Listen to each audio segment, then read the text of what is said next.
Welcome back to the Time for Heroes podcast. Right, this week on the podcast, I have Benjy from London band Lock-In. How we doing? So we're going to talk all about their career, what's been going on in the past and what's coming up in the future. But at the start of the podcast, what I like to do is kind of get back to the start. What life was like for a young you growing up, where you grew up, and how you kind of came to be in the band. Yeah, so I grew up in a little town called Sawbridgeworth. Went to a school called Leaventhorpe, which is where I met all the boys. Well, actually, I knew Sam since I was about 4 years old, our bassist. But that'd be where the origin of Lock-In was. During the sixth form, we used to go to loads and loads of gigs since we were like 15. And then one day was at a gig for a band called The Hunter, who I'm not actually the biggest fan of anymore. But when I was 16, I was like, this band are amazing, blah, blah, blah. And yeah, just turned around to Sam. Neither of us could really play an instrument. I tried to play the drums, but poorly. Just said, look, do you want to start a band? So yeah, with a few of our other pals, this is in 2019, he picked up a bass for the first time. I went on the drums and it started from there. But then little did I know that I'd end up being a lead singer. A modern day Phil Collins. That's it. Well, we did have our two other mates, Josh and Harry. They were in the original band. It was just a bit of a mess around, really. We didn't take ourselves too seriously. And they had plans to go to university and stuff. So come March 2020, we decided to then form as Lock-In and start taking ourselves a little bit more seriously. But then obviously we fell straight into a lockdown, which was a really bad time for a lot of people. But for us, it was where we built the foundations of the band, got loads of songs written and got in the studio.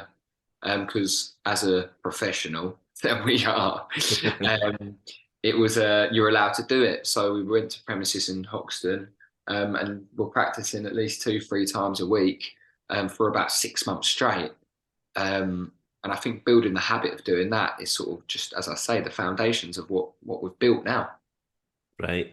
So obviously you kind of mentioned the Hunter. So like other than that, like what other bands were you going to see when?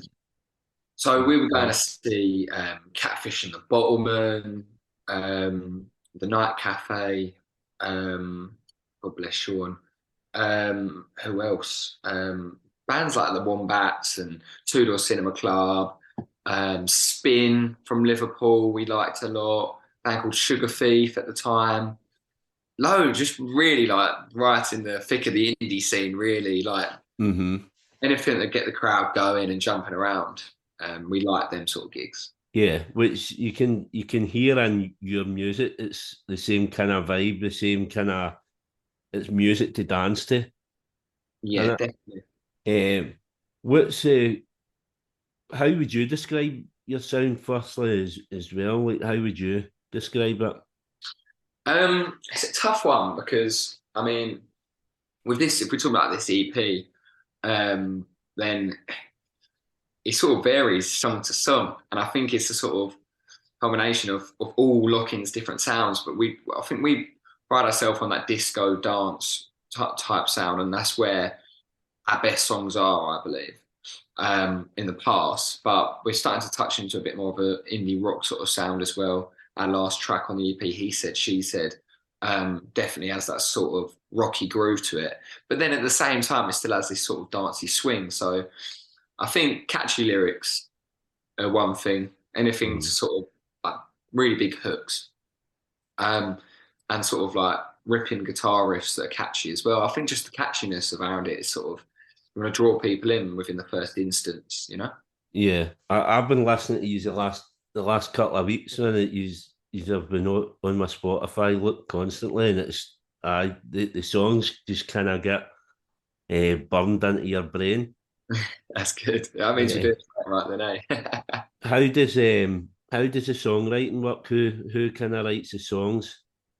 So it's always, since we started, been a really collective effort on the main part of things. But obviously, someone has to start it off. And usually it's Angus, our guitarist. But Sam, our bassist, can play guitar as well. I can play guitar. My brother Joey's on the lead guitar. He can bring rhythm to the table as well. So melodies to the table rather. So it's sort of it changes. In the most part, it's Angus, but on to the next, the title track of the EP, I brought to the table. Hmm. But the magic really does happen when we're all together and we bounce off each other and we're like, you do that, oh, that's a good idea. You do that. What about you do that? Sort of that's the sort of process. Right. So obviously your debut came out 2020. Since then, there've been lots of kind of singles. You've had an EP, and this one will be your second EP. So how do you feel it's kind of evolved? Do you feel you're getting tighter and Yeah, I think with like our natural, like obviously we're only 21. So I think just, I hope to say we're maturing. But like with our sort of natural maturing as we grow up and we experience new things. I've just graduated uni, Angus is on his final year, getting jobs. I think with that, because our songs will reflect on our lives and what we're doing in that current moment, I think there will be a natural maturity that will come with the music, and it has, and we have got tighter. And I think compared to then, I think we had so much time on our hands during that lockdown to write so many songs. With that EP, it was more a case of four of our best tracks, let's put them on the EP.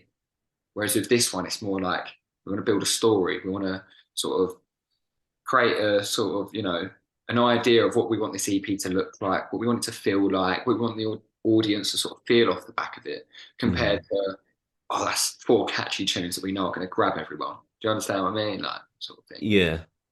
So obviously you mentioned that you just graduated for uni. So what exactly you're doing at uni?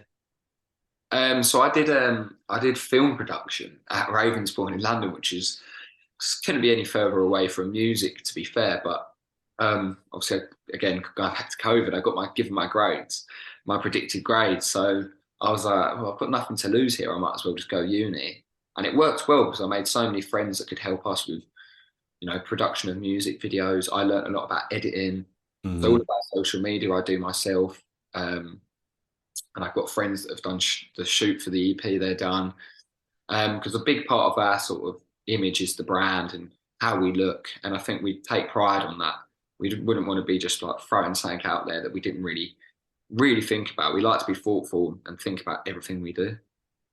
So how much time does that take up then? See, like your social media and your branding, does that take up a good chunk of your Yeah, band yeah. time? I mean, we're unmanaged, so like I work part time in a kitchen, my local pub in where I live, but yeah, every day I spend the minute I get in, I start working on stuff. Got a little cafe down the road. I like to say is my office. Um, but yeah, no, it's good. It's sort of a good habit to get into, especially with social media in this day and age. I think how you look and everything that comes with that, is such a massive thing. And it can be the difference between someone being like, "Oh, I really like these guys," or like, like the music, but that's all right. I'll wait till they can release the next song. We sort of have to do everything in between, release acoustics sessions or do interviews with whatever, like make our own interviews, explain the songs, things like Hmm. So I mean, like I find social media a fucking a bastard, man. Like that. I love doing this podcast, but see the promoting it and all that, it really does my tits in. So I maybe just get you on board to do my social media. Um, Mate, I mean, if one of them things really, I think in the future maybe it would be something I'd look into doing and helping other bands do. But as I said, I just graduated. I think in this current moment, I'm just looking to get going with us guys and sort of really build foundations, but really start building on top of that now and start leveling up. so the big football fans as well, aren't you? And I've seen that you've done Soccer AM last year. So how was that doing something like that? It was an interesting couple of days, to say the least. So we played on the Saturday morning, which by the way was far too early. It was like Mhm. I think we had to be there for like half six or something stupid. Just trying to get five young lads out of bed at that time of the morning. But when you know you're playing on Soccer AM, it's a lot easier. Don't get me wrong. And we had a rehearsal the day before. And I think in the days of going to Soccer AM, I crashed my car. Jesus. Um, Oh no, it weren't too bad to be fair. I mean, it cost me a few quid, but it's a story to tell. And then on the day of Soccer AM, obviously I like to dress up and when I'm going on stage in some Larry outfits and that. And I went up to the check-in desk to get our whatever passes, and the guy on the front desk has turned around and gone, "Are you still in your pajamas?" Like that. And I've turned around and I was so early, I just sort of brushed it off. Usually I'd have a bit of a laugh and a joke about something like that. But I brushed it off, got my pass, just turned around to the boys and I was like, I think he just said he thinks I'm in my pajamas. So all the boys are obviously in hysterics, laughing.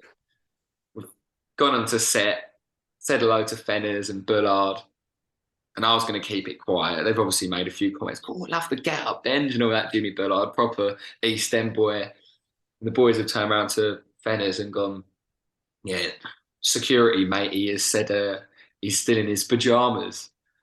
So when we played live on the show, we finished our set, went really well. Or our song, Sweet Love, finished that, went really well. And then it was like, well done. Benji, where'd you get your pajamas from? John Lewis on live TV. And I was like, you're taking the mick. I was like, as if I don't get enough stick about what I wear, you're taking the piss. But yeah, no, it went fantastic. Fenners, Bullard, the whole Sky Sports team made us feel so welcome. It does look really kind of relaxed on that show. Like the everything seems to just go seamlessly, and it just looks like a big carry on. Yeah, it is good. I think that's to do with how well it was produced. They've stopped doing it now. We was on the last season of it, unfortunately, but I think it's being behind the scenes. You can really see like it's like clockwork. They have such a vast team of people that are like, right, let's do this. Blah, blah, blah. They had like a little rehearsal, obviously, the day before they go on live. They had a couple rehearsals of a few sketches and that. So it is really well rehearsed, and but there is things in there that you can't plan. It's live TV. Yeah. It's fantastic. It's like a lot of the element of the show is the unknown, and I think that's what made it so good. Mm-hmm. You really can't predict it, and yeah, it's fantastic. I think it's the football and the music thing that they go together so well. My pal, he does a podcast, he does a Celtic podcast, and we did kind of think about floating the idea of me coming on onto his football podcast and interviewing bands about football because there's nothing else out there other than that. But he's so busy with his, and I'm so busy with mine, and he's trying to find the time to put it together and do another one. But it's a niche in the market. There's no if soccer AM's no there, there's nobody else doing it. No, there isn't. There isn't at all. You're completely right. Yeah. Touring wise, obviously looking at your kind of social media and all that, you seem to have been kind of across London, ticking off headline shows, getting bigger, progressively bigger as you go.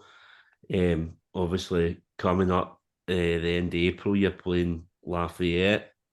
So how has how do you feel the live scene is in London? Because obviously looking at like other places around about, like Manchester's got its own scene, Liverpool's got its own scene, Glasgow. What's it like in London? Is there a scene? Yeah, I think all of them cities you've named are all different in their own respect of a scene as such. London, obviously being so vast, there's quite a few different scenes.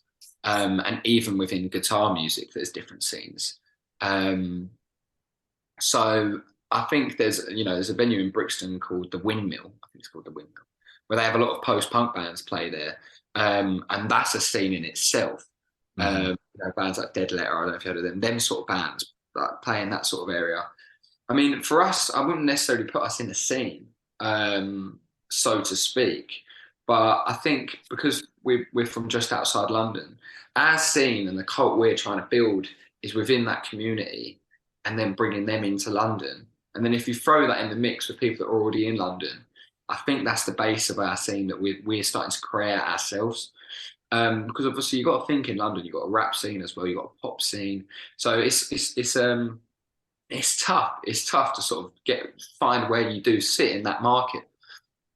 But as I say, I think our aim from the start was really to create our own identity and our own live scene. And I think it shows that we have. And we sold out our first show at the Water Act in like a few hours. Then we played O'Meara, which was 300. We sold it out. Garage last April sold it out. So I think our thing is building exclusivity around a headline and then selling it out. Right. So eventually, people from other scenes, let's say Manchester, for example, where we have a better following than anywhere else, is or rather than London, is like seeing us sell out London and be like, what's the big hype about here? And I feel like once you've got that base of selling a really solid foundation in London, then you can branch out and be like, well, we'll go up to Manchester now and we'll sell that out. We'll go up to Newcastle and sell that out, which we have played these other cities, but you know, it's nothing compared to playing 500-600 people in London. You go to Manchester and you're playing to 80. You know, it's a big difference. But again, it is in time that number will grow and change. How did you get on in Scotland? I seen you did audio in Glasgow and Sneaky Pete's in Edinburgh. Yeah, it was fantastic. That was a great little tour. And it was our first tour we'd done where it was like 4 consecutive days. Usually we just do Friday, Saturday, Friday, Saturday. Given that we all were students and working and whatnot. So it was nice to have just like a good few days on the road with a van and just visit Scotland for the first time. But I know how mad the Scottish crowds are anyway. Like it's always a good vibe and within the crowd. It's very different to anywhere else, especially from watching live videos from, you know, the old Tea in the Park and Transmit and Jerry Cinnamon's live at Hampden Park. And I love the scene up there. Here we fucking go, as they say. But yeah, no, it was fantastic. And we managed to fit in a bit of foot golf in between Glasgow and Edinburgh in some random little town in the middle of Scotland. There was a group of lads playing foot golf on a lovely day, actually. It was clear blue skies. And the gentleman that run the foot golf was so lovely. Gave us a bottle of Prosecco for the winner at the end. Gave us a round of free beers and that. So it was a nice little stopgap in between. What was it? What way around was it? Glasgow and Edinburgh. So yeah, no, it was fantastic. We really enjoyed ourselves, and we'll definitely be back again. Yeah, brilliant. So obviously that's the EP comes out tomorrow. Onto the next EP. So there've been Red Stripe Remedy and Easy. We've already heard them. So what can you tell us about the other 2 songs? Plus there's the intro as well. Yeah, well, I touched on it briefly earlier, but it's we just wanted to build a story and a body of work that a lot of people can relate to. Musically, I think that it's, you know, each song is very different and takes bits from previous Lock-In songs. So you've got like the dancey feel, but then you've also got a bit of the heavy feel of Sweet Love. You've also got the jangly feel of Get Over It with Onto the Next. So Onto the Next is one that people ain't heard, which is the title track. And I think it's the perfect song to walk to. It's got a sort of solid like beat. Me and Sam, our bassist, was saying this the other day. And my nan Why said... don't you say that as well? Because I was listening to it last night and I walked to my work and that's what I was thinking when I was listening to it. It's like just got that. It's just a perfect step beat, which is good. And then you get to the chorus, and it's sort of a bit, you know, it goes a bit mad. And I hope the crowd goes crazy to that chorus because it's proper upbeat and jumpy and whatever. But yeah, I give a little listen to my nan and granddad, and they describe it as great songs to listen to when you're driving, which I think is the best compliment ever. Because if you put it on in the car, then you know. Then most people I feel could listen to it, which is another thing. I just want anyone to be able to listen to it. Other than the indie scene, a lot of my mates that like us aren't really into indie, but they just love our tunes. So I think, yeah, to summarise what I've said, just upbeat, happy, and songs that anyone can listen to or relate to. And obviously the title On to the Next, Yeah. is that like kind of like a band kind of motto, like as we touched on earlier with these London gigs, how you've progressed and progressed, is that kind of right, on to the next, we'll do it bigger next time? You've got it spot on. You've got it absolutely spot on, and that is where the saying came from when we after we'd done our first gig at the Water Rats in London in 2021. I think I just come out of it when this lad was sort of filming us before the gig, Cameron. So it just come out, and then it's just sort of stuck, and it's always been something we say after every show, no matter how big, how small. It's always on to the next. And after we play that Lafayette show on the 27th of April, no doubt I love the boys and say, well done, that was fantastic. But we'll all look at each other and give us that look to say on to the next. And we'll say it just to sort of speak it into existence and be ready for whatever's next to come. Well, that would be my next question. Is it, so obviously the EP out, the Lafayette gig end of April. What other plans have you got for 2024 at festival seasons? Yeah, so we've already had a few festival opportunities come in that are unannounced, so I'll keep my mouth shut for the minute. But summer's already looking probably better than any of our other summers we've had, which is I think is a great sign for the future. We want to sell out Lafayette. I think that's the top priority in our eyes is sell out that London show. And I think naturally, in terms of touring and support slots, everything else will follow. You sell out a 600 capacity gig in the capital. I think a lot of people, or I hope to think a lot of people are going to be like, who are these boys? Let's have a look at them. And then apart from that, we've got a little endorsement, like sponsorship that we've got that's unannounced as well, which will massively propel us for 2024. And hopefully get working with West Ham, our favourite football team, and the team we all support again this year, which would be great after working with them previously. So what did you do previously with them? So we did their kit launch in Right. 2021-22 season, which was just balmy that we'd sort of started during COVID, and then coming out of COVID, we're making their kit launch. And it was just, there was such a buzz. And to have that feeling again would just be fantastic. I get that it's this connection with music and football again. I mean, it's there's so many kind of artists doing this with their football teams. Yeah. Jamie Webster works closely with Liverpool. I seen Megan Wynn. She was doing the Everton kit launch. She did, yeah. Look at that, Louis Dunford. He does a lot of stuff with Arsenal. So it's definitely the way to go to connect with fans is to mix the two together. Yeah, no, 100%, mate. And evidently it works. I mean, Louis Dunford, he's absolutely flying now. That North London Forever tune he brought out is their anthem before a game. And I mean, surely as an Arsenal fan, that's his dream. You know, Yeah. you got 50,000 people singing your song every other week. Like, that's fantastic, isn't it? So obviously the two EPs, because you were talking about a body of work, two EPs, you've had tons of singles out. What would there be any plans this year or next year for an album, or I mean, a lot of bands now seem to just kind of release EP after EP.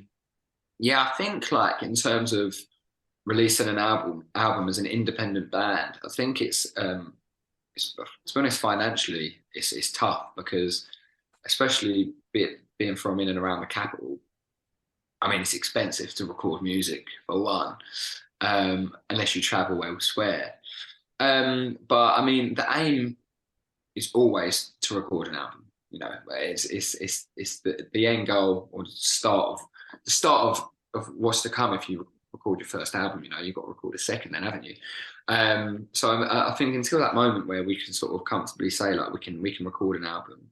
In terms of the songwriting, we could record an album tomorrow. I think. Yeah. We had the backing, but I think it's just more of like the other side of things, if you get what I'm saying. When it comes to the process of recording an album. Yeah.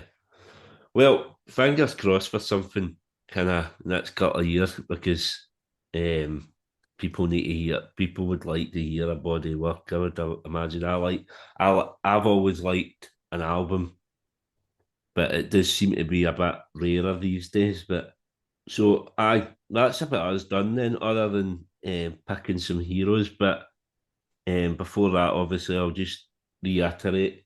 On to the next EP out January the 19th. The podcast will probably be out on the same day, so we'll everybody go and listen to the EP after you've listened to this episode of my podcast.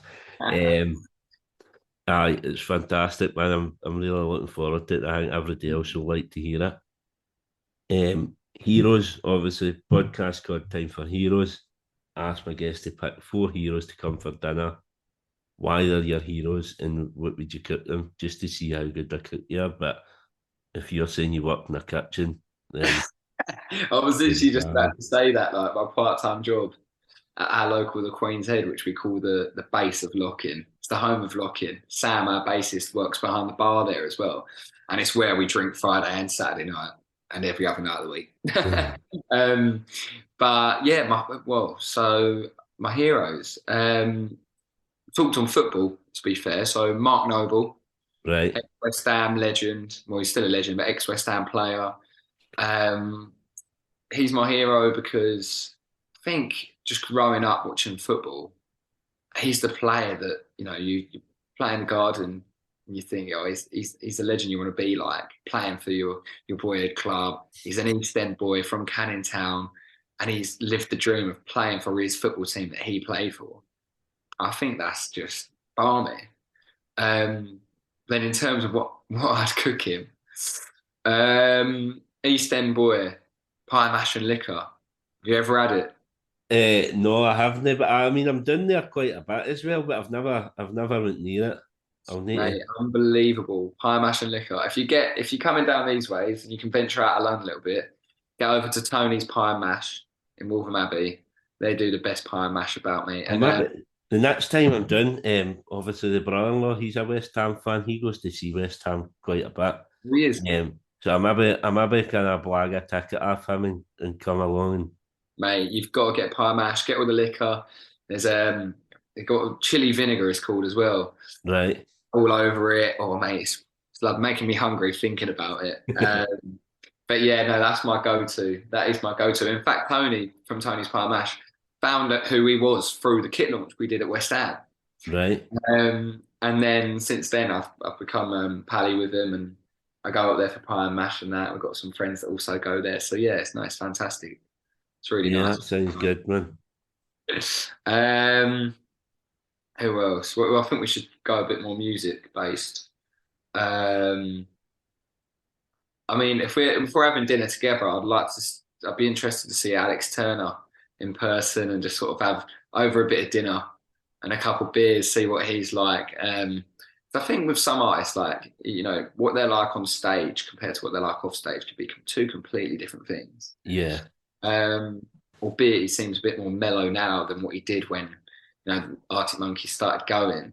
It seems like permanently stoned, doesn't he? He seems to talk in slow motion.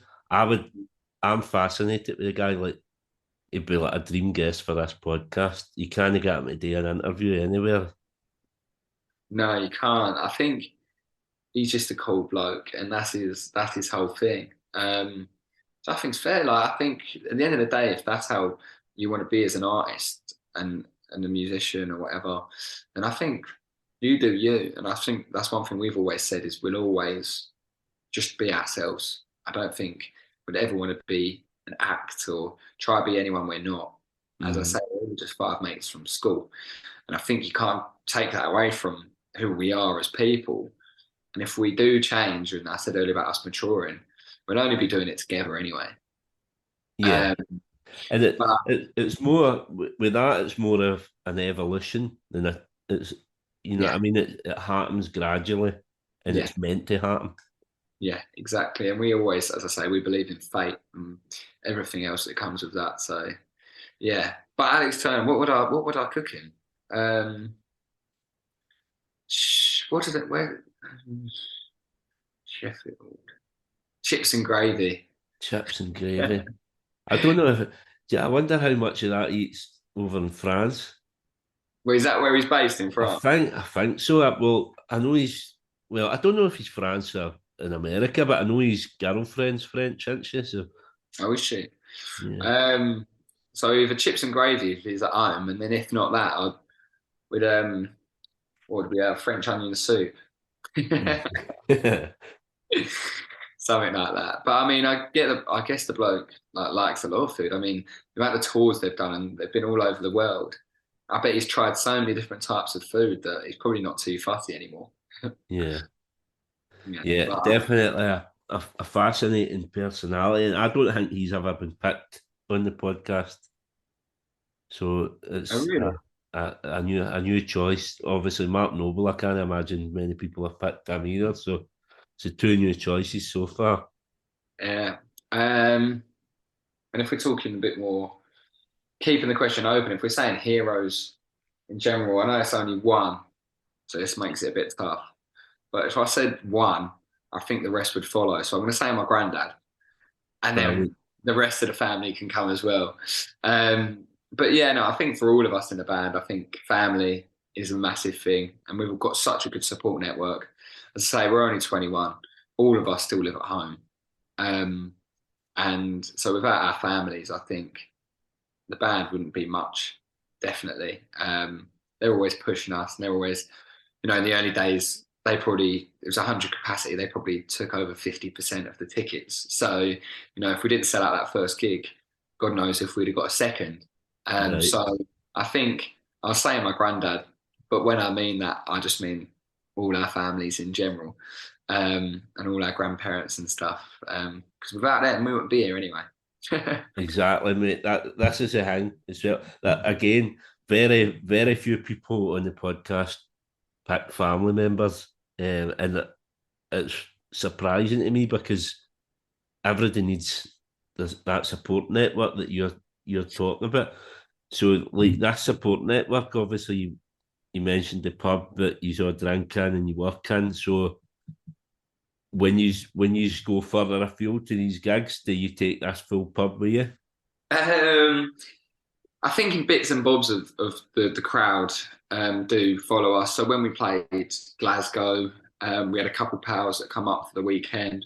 When we played Newcastle, a couple other pals came, and it's just sort of like it's more a case of like small groups that know other people in each of them cities will go, and then they know people and bring them. And a lot of my friends went to university, so they know people in that city or surrounding cities they can bring. So yeah, definitely. I think, as I say, it's the hub of Locking, and then that just branches out everywhere else.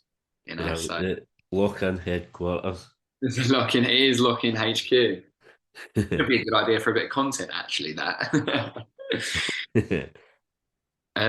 Right, my last hero then. Is it four? Yeah, yeah, My last hero. My last hero.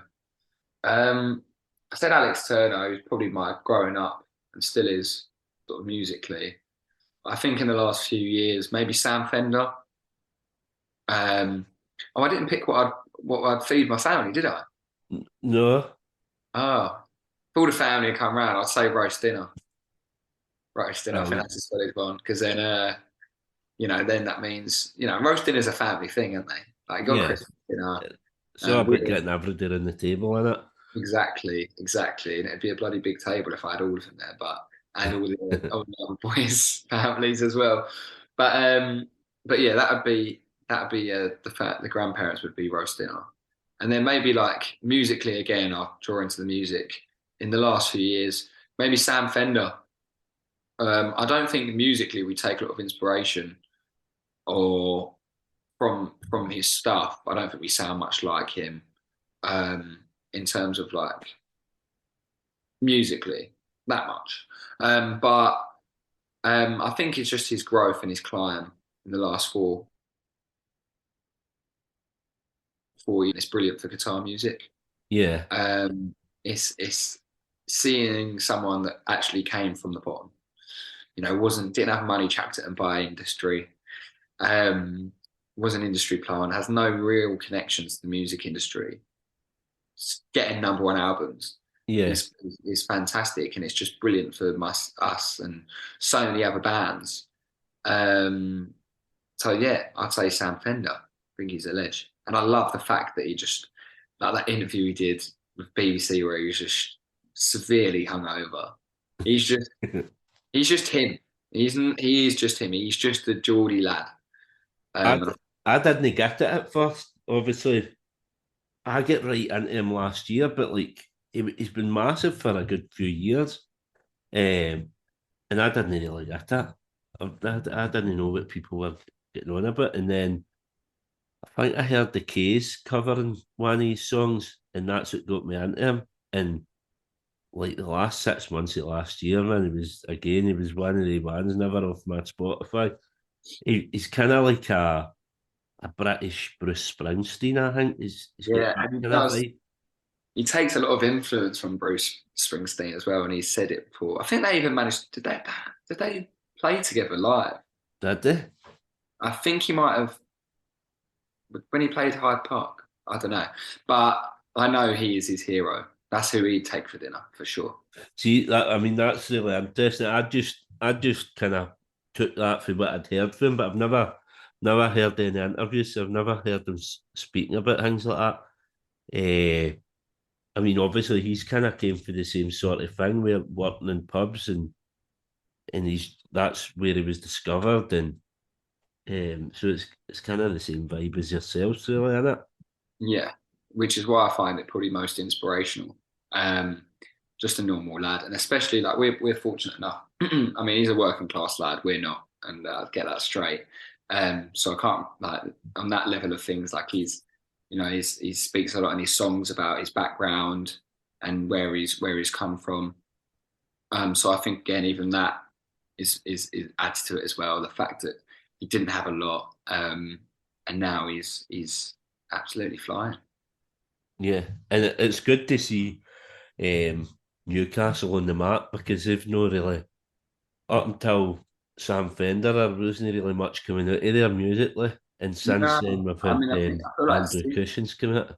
exactly, and I feel like Sam Fender's a massive part of Andrew Cushion's sort of rise as well because he really takes that Newcastle foot again, linking to football. He Yeah, takes that whole big football thing seriously and gets all the Newcastle fans behind, which Sam Fender did as well. So I think like we're seeing a common theme here, which is something that we're definitely want to really grasp onto and hopefully this year get involved. so there's some fantastic heroes. In fact, I don't think, did you pick something to cook him? Oh, let's go bangers and mash, just because I enjoy it. Yeah. Aye. So that's us there. Brilliant heroes. Brilliant chat with you today. I'll post all your links for your socials and all that. But every day go and check it onto the next EP by Lockin because it's a banger. Thank you, mate. Absolute pleasure speaking to you today, Benji.